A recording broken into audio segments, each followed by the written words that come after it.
আসসালামু আলাইকুম, কেমন আছেন সবাই? আজকে খুবই গুরুত্বপূর্ণ একটা বিষয় নিয়ে আপনাদের সামনে হাজির হলাম, আর সেটা হচ্ছে ইমো। জনপ্রিয় ভিডিও কলিং অ্যাপস ইমো ব্যবহার করতে গেলে অনেক রকম ইস্যুর সামনে চলে আসে। যেমন ইমো ওপেন করলে এরকম ভয়েস ক্লাবস হোম পেজে শুরুতে থাকে, এখানে ট্যাপ করলে বিভিন্ন রকমের অস্থির ইন্টারফেস শো করে। এছাড়াও রয়েছে গ্রুপ কলের বিড়ম্বনা। আপনি না চাইলেও বিভিন্ন গ্রুপ আপনার অজান্তে আপনাকে অ্যাড করে নেবে এবং প্রতিনিয়ত সে সমস্ত গ্রুপ থেকে মেসেজ কল এসে আপনাকে ডিস্টার্ব করতেই থাকবে। থামেন, আরও আছে। আপনার ফোন নম্বর পাওয়া মানে যে কেউ ইমোতে আপনার সাথে অ্যাড হয়ে যাওয়া, ছেলে হোক অথবা মেয়ে হোক। এটা আমার কাছে খুবই আনসিকিউরড, অনিরাপদ মনে হয়। এই ভিডিওতে আমি আপনাদেরকে পুরো বিষয়গুলো সমাধান করে দেব। আপনার ফোন নাম্বার পেলেও কেউ আপনাকে অ্যাড করতে পারবে না আপনার অ্যাপ্রুভেল বা অনুমতি ছাড়া। ফাইনালি এই সেটিংসগুলো করে রাখলে এখন থেকে আপনি ইমেল ব্যবহার করতে পারবেন খুবই নিরাপদভাবে এবং নিশ্চিন্তে।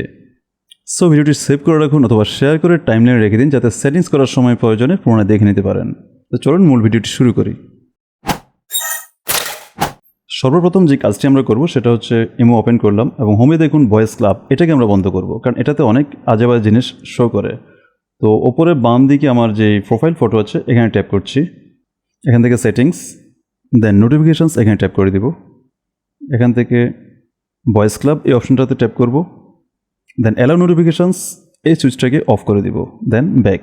স্টোরি এখানে ট্যাপ করব, এখানকার নোটিফিকেশানটাও আমরা অফ করে দিব। অ্যালাউ নোটিফিকেশান এটাকে বন্ধ করে দেন ব্যাক। তারপর হচ্ছে ফাংশনস, এখানে ট্যাপ করব। প্রথমে যেটি হচ্ছে ভয়েস ক্লাব, এই সুইচটাকে আমরা অফ করে দিব। এখানে বলছি you must restart imo to disable voice club, অর্থাৎ ইমোটা রিস্টার্ট হবে। কনফার্ম করে দিলাম, দেন ব্যাক। দেখুন এখান থেকে ভয়েস ক্লাব চলে গিয়েছে। এটা খুবই গুরুত্বপূর্ণ একটা সেটিংস ছিল, কারণ এটাতে খুবই আজে বাজে জিনিস শো করে। নেক্সট, আবার ওপরে বাঁদিকে প্রোফাইল ফটোতে ট্যাপ করে সেটিংস অ্যান্ড প্রাইভেসি এখানে ট্যাপ করে দেব। এখান থেকে চ্যাট অ্যান্ড কল প্রাইভেসি এখানে ট্যাপ করব। এখান থেকে নিচের যে অপশনটি আছে ব্লক স্ক্রিনশট, এখানে ট্যাপ করব। এখানে ব্লক স্ক্রিনশট ফর কলস এই সুইচটাকে অন করে দেব। এটা অন করলে আর ভিডিও কলের সময় কেউ স্ক্রিনশট নিতে পারবে না, দেন ব্যাক। তারপর প্রাইভেসি অপশনে কল এখানে ট্যাপ করব। এখানে বাই ডিফল্ট এভরিওয়ান সিলেক্ট করা আছে, এভরিওয়ান থাকলে সবাই আমাকে কল দিতে পারবে। যদি নোবডি সিলেক্ট করি তাহলে কেউই কল দিতে পারবে না। আর যদি কাস্টম এখানে ট্যাপ করি, এখানে আমার ফোন বুকে যারা রয়েছে তাদেরকে যদি আমি সিলেক্ট করে দিই কারা কারা আমাকে কল করতে পারবে, শুধু তারাই কলটা করতে পারবে। ডান দিকে যে অপশন রয়েছে টিক মার্ক করা, সেখানে আমি দেখে দেখে চুজ করে রাখতে পারবো, বা আপনিও চাইলে আপনার পছন্দ মতো চুজ করে রাখবেন, তাহলে ওনারাই শুধু আপনাকে ইমোতে কল দিতে পারবে আর কেউ পারবে না। দেন ডান দিয়ে দিবেন। তো আমি ব্যাগে যাচ্ছি, আমি মাই কন্ট্যাক্টস এটাতে রাখলাম। মাই কন্ট্যাক্টস রাখলে আমার কন্ট্যাক্টে যারা আছে তারা আমাকে কল করতে পারবে। Online status and last seen এখানে ট্যাপ করলাম। এখানে বাই ডিফল্ট এভরিওয়ান থাকে, এভরিওয়ান মানে আপনি যদি অনলাইনে থাকেন সবাই আপনাকে অনলাইনে দেখতে পাবে, আর যদি নোবডি করেন তাহলে কেউ দেখতে পাবে না। তো আমি মাই কন্ট্যাক্টস এটাতে সিলেক্ট করে ব্যাকে চলে গেলাম। প্রোফাইল প্রাইভেসি এখানে ট্যাপ করলাম।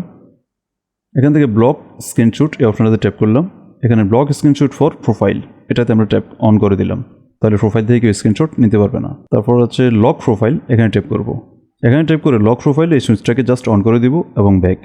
ভয়েস ক্লাব রোম এই সুইচটাকে আমরা অফ করে দিব। ডিসপ্লে অ্যাকমপ্লিশমেন্ট এই সুইচটাকে অফ করে দিব, দেন ব্যাক। তারপর গ্রুপ এখানে ট্যাপ করবে, এটা খুবই গুরুত্বপূর্ণ সেটিংস। বাই ডিফল্ট এখানে এভরিওয়ান থাকে, অর্থাৎ যে কেউ আপনাকে গ্রুপে অ্যাড করতে পারবে। আর এটা খুবই আসলে অ্যানোয়িং এবং বিরক্তিকর। এখানে আমরা জাস্ট নোবডিতে ট্যাপ করে দিব, তাহলে কোনো গ্রুপ আমাদেরকে আর অ্যাড করতে পারবে না। নোবডি দিয়ে দেন ব্যাক। মেথড ফর অ্যাডিং মে এখানে ট্যাপ করব, অর্থাৎ কেউ চাইলে আমাকে অ্যাড করবে সেই মেথডটা আমি সেট করবো। এখানে ফোন নাম্বার এখানে ট্যাপ করব। এখানে অ্যাড মি ডিরেক্টলি, অর্থাৎ আমার ফোন নাম্বার পেলেই আমাকে কেউ অ্যাড করে ফেলতে পারবে। বাই ডিফল্ট এটা থাকে, বাট আমি নট অ্যালাউড এটা দিয়ে দেবো, তাহলে আর আমার ফোন নাম্বার পেলেও আমাকে আর কেউ ইমোতে অ্যাড করতে পারবে না আমার অ্যাপ্রুভেল ছাড়া, দেন ব্যাক। এখানে বেশ কিছু অপশন রয়েছে, তো মাঝখানে যেগুলো রয়েছে private group, public group, voice club, এই তিনটে অপশনকে আমরা অফ করে দিব। সুইচগুলোকে একে একে অফ করে দিব, then back. Add phone contacts এখানে ট্যাপ করব। এখানে অ্যাড অটোমেটিক্যালি বাই ডিফল্ট থাকে, আমরা মাঝখানে যেটা আছে ডোন্ট অ্যাড অটোমেটিক্যালি এই অপশনটাকে সিলেক্ট করব এবং ব্যাগে যাব। এখন ব্যাগে এসে আরেকটি অপশন রয়েছে পাসকোড লক, আমরা এটাকে ট্যাপ করব, এটাকে অ্যানেবল করে দিব এবং এখানে অ্যানেবল করার সময় পিন নাম্বার দিতে হবে এবং দুবার চাইবে পিন নাম্বার আপনারা দিয়ে দিবেন, অর্থাৎ অ্যাপস লক এটা। তো আমি পিন নাম্বার দিলাম, আপনারা আপনাদের মতো করে পিন নাম্বার দিয়ে দিবেন, দিয়ে দেন ডান। এখানে অটোলক যেখানে আছে এখানে আমি ট্যাপ করব। এখানে টাইম সেট করা যাবে 1 মিনিট, 15 মিনিট, 1 আওয়ার, মানে কতক্ষণ পরে অ্যাপটা লক হবে অটোমেটিক্যালি সেটা 1 মিনিটে রাখলাম এবং ব্যাক। আর নিচে যে অপশনটি আছে ডিসেবল পাসকোড লক, এটাতে ট্যাপ করলাম ডিসেবল, অর্থাৎ আমি যদি পাসকোড ডিসেবল করতে চাই তাহলে এখান থেকে ডিসেবল করব। তো আমি ডিসেবল করলাম না, ব্যাকে চলে আসলাম। তো এই ছিল আমাদের মোটামুটি ইমোর সিকিউরিটি সেটিংস। এই সেটিংসগুলো যদি আপনাদের ইমোতে করে রাখেন তাহলে কেউ আপনাদের রেফারেবল ছাড়া ফোনে অ্যাড করতে পারবে না, কোনো গ্রুপ আপনাদেরকে অ্যাড করতে পারবে না, এবং ভয়েস ক্লাবের যে বিরক্তিকর অপশনগুলো সেগুলো আর শো করবে না। তো আই হোপ ভিডিওটি আপনাদের হেল্পফুল হবে। যদি হেল্পফুল মনে হয় তাহলে ভিডিওতে লাইক দিন এবং শেয়ার করে দিন। ধন্যবাদ।